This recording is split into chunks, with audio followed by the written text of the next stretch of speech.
Hello friends, welcome to CS centre. हम देखते हैं कि कौन सा एक आर्टिकल जो बिग न्यूज में हम डिस्कस करने जा रहे हैं अपने इस बिग न्यूज में, राइट। Big news. अब देखिए, इसमें हम अभी एक अलग थोड़ा सा इनोवेटिव तरीके से ला रहे हैं और हम ये चाहते हैं कि अगर आप लोगों के भी दिमाग में कोई नई आइडिया आए कि नहीं इस वीडियो में और भी क्या इनोवेशन और इस तरह की क्या चीज़ें और भी ऐड कर सके, तो आप प्लीज़ कमेंट बॉक्स में आप ज़रूर कमेंट करिए। इससे क्या होगा कि हमारी जो डिस्कशन की क्वालिटी है, कंटेंट है, और बेहतर होंगे। जो मेरे माइंड में आते हैं मैं उसको कहीं ना कहीं इनोवेट करके उसको इम्प्लीमेंट करने का कोशिश करता हूँ। अब कई दिन से मेरे दिमाग में चल रहा था कि नहीं ऐसा करें, लेकिन आज से हम शुरू कर रहे हैं। देखिए, सबसे पहले देखिए कि ये करेंगे इसको कैसे। जैसे मान लीजिए कि ये आसियान है, ठीक है। ये आसियान का भी फुल फॉर्म हम भी डिस्कस करेंगे क्या है कैसे है। जैसे मान लीजिए कि ये हुआ तो, और यहाँ पे जो हमारे वाइस प्रेसिडेंट हैं जगदीश धनखड़ सर, ये गए थे, तो उस प्लेस का हम नाम देखेंगे तो वो प्लेस का नाम हम मेंशन करेंगे मैप पे। देखिए यहाँ पे हमने मैप भी लिया है, ठीक है।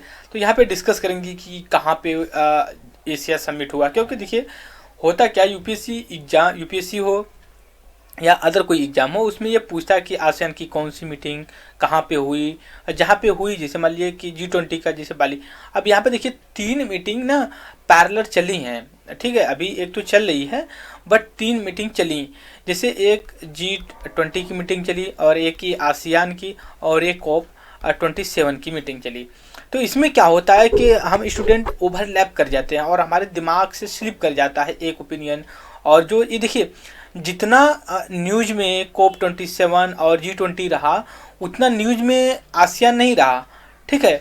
हालांकि जबकि इम्पोर्टेंस तीनों का अपने अपने प्रिंसिपल्स पे, अपने अपने प्लेस पे इम्पोर्टेंस इक्वली है, बट न्यूज में कुछ ही आर्टिकल्स आए। बट COP20 जो कि 7 हुआ और G20 का जो मीटिंग हुई, वो 17 जो G20 की मीटिंग थी उस पे बहुत से आर्टिकल्स आए, बट आसियान पे कुछ ही आर्टिकल्स जो कि लिखे गए और आए। तो हम उनको ना देखते हुए यहाँ पे ये डिस्कस करने जा रहे हैं कि कैसे है, क्या है, कहाँ पे हुआ उसको चाहिए। सबसे पहले देखिए कि आसियान आसियान पहले हुआ कहाँ, ये हम देख लीजिए। देखिए कि ये 19th मीटिंग चली है और वो 19th मीटिंग चली फ्नोम फेनम, कंबोडिया। देखिए, अब आपके दिमाग में फ्नोम फेंडम नम कहाँ पे है, ये आपके दिमाग में घूमेगा कि कहाँ पे भाई कैसे है। तो अब भले कंबोडिया आप एक बार मार्क कर लीजिए। तो हम मैप पे थ्रू देखेंगे कि पहले क्या है। देखिए, सबसे पहले ये एक एशिया का पार्ट है और एशिया का जो साउथ ईस्ट एशिया पड़ जाता है ना, वहाँ पे इसका लोकेशन हम देखते हैं मैप में। पहली बात तो ये कंबोडिया जो फ्नोम फे कहाँ पे है उसको हम देख लें। सबसे पहले देखिए कि यहाँ पे जो एशिया का मैप है, किसका मैप है, एशिया का मैप है। पूरा एशिया, एशिया में आप सभी को पता है इंडिया आता है, चाइना आता है, रसिया, कजाकिस्तान, सेंट्रल एशिया का और ये वेस्टर्न एशिया का पार्ट। अब हम मैप में ड्रॉ करते हैं। देखिए, ये देख लिए यमन है, ये सऊदी अरेबिया है, फिर यहाँ स्वेज कनाल, हमारा मैप देखने, और फिर यहाँ से मेडिटेरियन से लगते हुए ये निकल रहा, और ये यूरोप में जाने के बजाय ये यहाँ से निकल जाता, रसिया से, ब्लैक सी से निकलते हुए यूक्रेन के पार्ट से लेते हुए ये रसिया निकल जाता। फिर हम नीचे आते हैं, यहाँ पे देखिए आप ओमान जाता है, फिर पाकिस्तान के पास, फिर जो है कि इंडिया का ये मैप कवर करता है। फिर उसके बाद आपका श्रीलंका भी कवर करता है, यहाँ वियतनाम, सॉरी ये जो कि मलेशिया है, सॉरी यहाँ पे मालदीव भी है, सिचल्स है, तो ये सारे आते हैं। फिर यहाँ पे इंडिया का मैप देख लीजिए, ये सारी चीज़ें। फिर यहाँ पे इंडोनेशिया है, यहीं पे देखिए ये यहीं पे ना ये बाली पड़ जाता है। कौन सा है, बाली जहाँ पे G20 की मीटिंग हुई। फिर यहाँ पे देखिए ऐसे होते हुए फिर यहाँ पे फिलीपींस से लेते हुए फिर जापान से होते हुए रसिया को पूरा कवर करते हुए ये सारा पार्ट जो है कि आपका एशिया का पार्ट पड़ जाता है। तो इस एशिया को हम कई पार्ट में डिवाइड करते हैं। इसको सबसे पहले हम ये यहाँ से ले लीजिए, ये इसको ये यहाँ से ले लीजिए, ये इतना जो पार्ट पड़ जाता है ना, हम थोड़ा सा लाइन को बोल्ड कर लेते हैं ना, तो थोड़ा सा हमारे लिए और आसान हो जाएगा। देखिए, अब ये जो इतना पार्ट पड़ जाता है हमने यहाँ पे ले रहे हैं, जो कि ईरान, इराक, सर तजाकिस्तान नहीं ले रहे, तुर्कमेनिस्तान, फिर उसके बाद टर्की है, इजराइल है, ये सारी चीज़ें हम इसको वेस्ट एशिया के नाम से जानते हैं, राइट। फिर उसके बाद आज ये पाकिस्तान और अफ़गानिस्तान को लेते हुए फिर इंडिया, फिर नेपाल, भूटान, ठीक है, फिर लेते हुए म्यांमार इंडिया का बॉर्डर लेते हुए फिर बांग्लादेश, फिर यहाँ पे आ जाइए श्रीलंका, फिर मालदीव। ये वाला पार्ट जो पड़ जाता है आपका, ये वाला पार्ट, ये जो है कि साउथ एशिया पार्ट पड़ जाता है, राइट। अब हम जब ये पार्ट लेते हैं म्यांमार से लेते हुए फिर आपका इधर आ जाते हैं, क्या बोलते हैं, कंबोडिया, मलेशिया, इधर इंडोनेशिया, ये सारी चीज़ें पार्ट ले करके हम तो फिलीपींस यहाँ पे ले लीजिए, इंडोनेशिया, वियतनाम है, लाओस है, तो ये हम साउथ ईस्ट एशिया बोलते हैं, ठीक है। और ये वाला जो पार्ट पड़ जाता है ये यहाँ पे कजाकिस्तान, तुर्कमेनिस्तान, उज्बेकिस्तान, किर्गिस्तान, ये वाला पार्ट हम जो है कि तुर्कमेनिस्तान, हम इसको सेंट्रल एशिया के नाम से जानते हैं। फिर उसके बाद अगर आप आ जाइए तो ये जो कि इन चाइना को ले लीजिए, मंगोलिया को ले लीजिए, जापान को, साउथ कोरिया, तो हम इसको ईस्ट एशिया बोलते हैं, ठीक है। और रसिया, मंगोलिया को ऐड कर लीजिए, इसको नॉर्थ ईस्ट नॉर्थ जो कि एशिया, नॉर्थ एशिया के रूप में जानते हैं। तो हमारा जो फोकस है ये साउथ ईस्ट एशिया का है, राइट। तो हमारा ये जो फोकस है हम इसको एक बार थोड़ा सा इरेज करते हैं यहाँ से, एक सेकेंड हम इरेज कर लेते तो हमें आइडिया लग जाएगा कि नहीं हम किस पार्ट से डिस्कस कर रहे हैं, ठीक है। एक सेकेंड। तो अब हम यहाँ पे देखते हैं हमारे लिए कंबोडिया कहाँ पे है, कंबोडिया का हम पहले मार के देख लेते हैं कंबोडिया कहाँ पे है। देखिए अगर हम इसको थोड़ा सा और जूम करें तो हमें साउथ जो कि ये एशिया वाला पार्ट हमें दिखाई दे देगा। एक सेकेंड हम थोड़ा सा और जूम करते हैं, ये जूम करने से थोड़ा सा और हम जूम कर ले। अब हम जब जूम कर लिए तो हमें देखिए अब हम यहाँ पे एकदम सेंटर पे, अब देखिए इंडिया है, फिर अब यहाँ पे देखिए ये म्यांमार है, ठीक है, ये म्यांमार है सॉरी, ये वियतनाम है, ये लाओस है, ठीक है, ये थाईलैंड है, ठीक है, और ये जो आपका कंबोडिया है, कंबोडिया, और ये इसी की कैपिटल यही नीचे जस्ट इसको देखिए फिनोम फेनम बोलते हैं, ठीक है। यहाँ पे क्या हुआ, थोड़ा सा इसको पतला कर लेते हैं, एक सेकेंड, थोड़ा सा बहुत मोटा हो गया ये, एक second please wait wait wait wait wait wait wait, हम यहाँ पे आ गए, ओके थैंक यू। तो यहाँ पे जब आप देखेंगे ये जो फ्यान है तो यहाँ पे हमारा कि जो है कि आसियान की मीटिंग हुई जो कि 19, यहाँ पे वाइस प्रेसिडेंट हमारे धनखड़ सर जो कि विजिट किए। तो ये हमें मैप का क्लियरिटी हो गया। तो अगर हम यहाँ पे देखिए म्यांमार, थाईलैंड, कंबोडिया, वियतनाम और लाओस, यहाँ पे कितनी कंट्री मिल जाती है, म्यांमार 1, थाईलैंड 2, कंबोडिया 3, वियतनाम 4 और लाओस 5। ये जो 5 कंट्री है इसमें लाओस जो पड़ जाता है ना, वियतनामियन, देखिए एक वियतनाम में वियतनामियन वियतनामी जो कि कैपिटल है लाओस का। लाओस है लैंड लॉक कंट्री, मतलब लैंड लॉक का मतलब ये लैंड लॉक का मतलब सॉरी ये हो जाता है ना कि ये वाटर बॉडी से इसका जो कि कनेक्शन नहीं है। वैसे भूटान या इंडिया पड़ता है, इसका भी नहीं है, नेपाल का भी नहीं कि वाटर बॉडी से कनेक्शन है।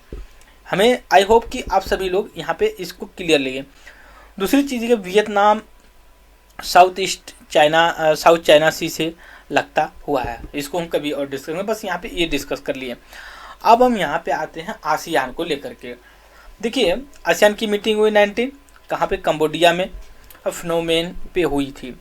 दूसरी चीज़ ये है कि इंडिया और इसका आसियान का डायलॉग पार्टनरशिप जो हुआ, इंडिया आसियान डायलॉग, ये 30 एनिवर्सरी हुआ था। दूसरी चीज़ ये डिक्लेयर क्या किया इस्टेब्लिशमेंट, जो इंडिया और आसियान, हालांकि आसियान का मेंबर ये एक आसियान वो ग्रुप ऑफ द कंट्री है 10 लोगों का, हम अभी डिस्कस करेंगे। अभी 5 का देखिए डिस्कस किए कि म्यांमार, वियतनाम, लाओस, कंबोडिया, ठीक है, 5 का और डिस्कस करेंगे। लेकिन अभी यहाँ पे वो टॉपिक नहीं है, अभी दूसरा टॉपिक हम कि क्या क्या हुआ है।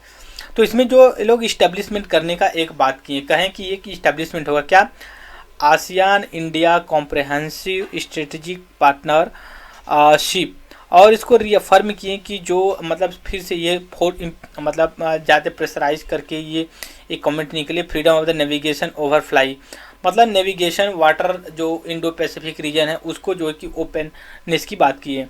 दूसरी चीज़ देखिए इंडिया और आसियान का जो रहा है एक कल्चरल और इकोनॉमिक सिविलाइज्ड टाई रही हुई है, ठीक है, ये चीज़ें। और इसी के लिए कि बाली एक सॉरी ये G20 का मैं बोल दिया, बट आसियान से नहीं है। डिस्कस करेंगे उसको भी कि एक बाली यात्रा चलती है, हम उसको प्रीलियम से अरे सॉरी एक हेडलाइन में डिस्कस किए थे। और नेक्स्ट हम आते हैं तो ये जो है कि इंडिया सेक्टोरल पार्टनरशिप, मतलब अलग अलग एक पार्टनरशिप में 1992 से स्टार्ट हुआ और अब इंडिया और आसियान के बीच एक कॉम्प्रहेंसिव स्ट्रेटेजिक पार्टनरशिप 2022 में देखने को मिली। ये prime minister of vice president of India इन्होंने किया। और आसियान और इंडिया के बीच में देखिए एक ज्वाइंट स्टेटमेंट निकला है, कहाँ की यूनिप्लिट law maritime commercial saying that a dispute should be resolve. जो भी डिस्प्यूट है वाटर से लेकर के, जैसे क्लोज है एक United nation convention on the law of ship है, और दूसरी चीज़ है एक और है जो कि common practice by the international navigation. तो ये सारे ऑर्गेनाइजेशन हैं, बस यहाँ पे हम डिस्कस कर रहे हैं आसियान के बारे में। और बोथ साइड ये भी अग्री किया कि नहीं, जो हम लोगों का एक ओपन और माइंडेड जो कि सारी चीज़ें होनी चाहिए अलग अलग सेक्टर में। फॉर इंटरेस्ट में मरी टाइम कॉपरेशन इंक्लूड, जैसे एंटी पायरेसी होती है उस पर कॉपरेशन होना चाहिए, arm properly against the ship में होना चाहिए, फिर उसके मरीन टाइम सेफ्टी होना चाहिए, सर्च एंड रेस्क्यू अगर कोई ऑपरेशन करते हैं अगर वाटर बॉडी में तो उसमें कोऑपरेट करना चाहिए, ह्यूमैनिटेरियन असिस्टेंट करना चाहिए एक दूसरे के आसियान और इंडिया के बीच में, इमरजेंसी रिस्पांस और रिलीफ अगर कोई डिजास्टर आता है तो उसमें जो कि इमरजेंसी रिस्पांस वगैरह करना चाहिए। और एक कोलैबोरेशन के लिए भी एक इन लोगों ने अपना प्रतिबद्धता जताई कि कोलैबोरेशन भी होना चाहिए किस किस फील्ड में, जैसे मान लीजिए कि टेररिज्म में होना चाहिए और ट्रांस नेशनल क्राइम इंक्लूडिंग जैसे इंटरनेशनल इकोनॉमिक क्राइम जैसे मनी लॉन्ड्रिंग हो गई, और उसके बाद जो है कि अगर अन इकोनॉमिक एक्टिविटी होती तो उसमें, फिर उसके बाद हमारा कोऑपरेशन ड्रग्स ट्रैफिकिंग ह्यूमन जैसी चीज़ें होती, आर्म स्मगलिंग, वो उसमें कोऑपरेशन होता है बोथ साइड। फिर अग्री करता है कोऑपरेशन इन द फील्ड में जैसे कि स्पेस सेक्टर में, फिर उसके बाद tracking data reception processing stationary in Vietnam और इंडोनेशिया में। फिर इंडिया और आसियान ने अग्री किए कि जो हमारा है इंडिया आसियान ट्रेड, उसमें ट्रेड भी करना चाहिए। देखिए इसी से रिलेटेड ना आसियान से रिलेटेड एक और ऑर्गेनाइजेशन है जिसको हम ये कहते हैं RCEP। इसका ये होता 10+6 था लेकिन अब 5 हो गया है। तो ये क्या है कि 16 कंट्री या 15 कंट्री का ये ग्रुप था, बट इंडिया इससे जो है कि इसमें पार्टिसिपेट नहीं किया। अगर इंडिया पार्टिसिपेट या इसका मेंबरशिप लिया होता, हालांकि लोग दे रहे थे, बस इंडिया ने कुछ कंसर्न जारी किया और उस पर नहीं लिया। तो अगर किया होता ना तो आसियान और इंडिया की इम्पोर्टेंस और बढ़ जाती, हालांकि उतना इम्पोर्टेंस है ही, ठीक है। फिर उसके बाद as a part of maintain Asia centrality को लेकर के है। तो ये बेसिक चीज़ें हमने आसियान के बारे में। देखिए इसमें क्वेश्चन क्या पूछेगा, जो 19th एशियान इंडिया समिट हुआ वो कहाँ पे, कंबोडिया में। मैप में हमने डिस्कस किया कि मैप में किस तरह से कैसे लोकेशन है वहाँ पे, तो ये सारी हमने डिस्कस किया। सो इस वीडियो में इतना ही। I hope all of you enjoy my video. Thank you very much discussion.